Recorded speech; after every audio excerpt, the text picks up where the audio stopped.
In this video, you'll learn how to easily send waiver requests to guests from Venue Manager.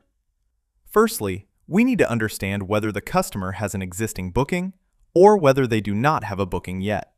If they don't have a booking yet, you can send a waiver request by navigating to Guests, Waiver Holders, then Send Waiver Request. You can enter in the recipient's details and select Send.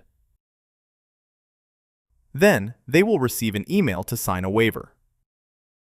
If your guests already have a booking, the best way to send a waiver request is directly through the booking. Find the booking by navigating to the search bar and typing in the booking name.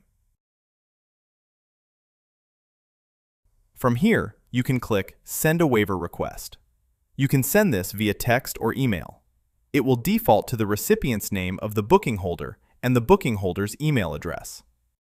To send this, select Send.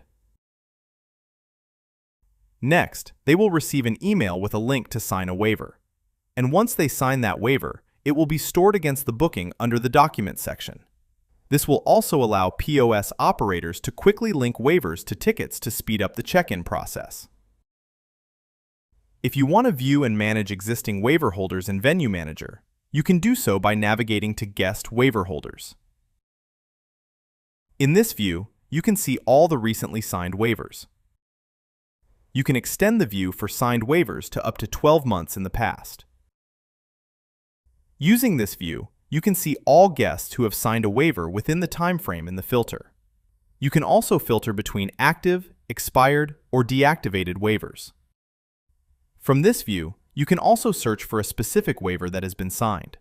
Select the three-dot icon next to the guest record and either email them a PDF copy of their signed waiver or download a PDF copy to your device, or send this guest a new waiver request.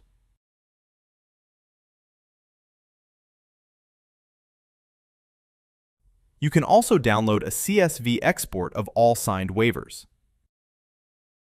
Once the export is ready, select the bell icon and download the CSV file.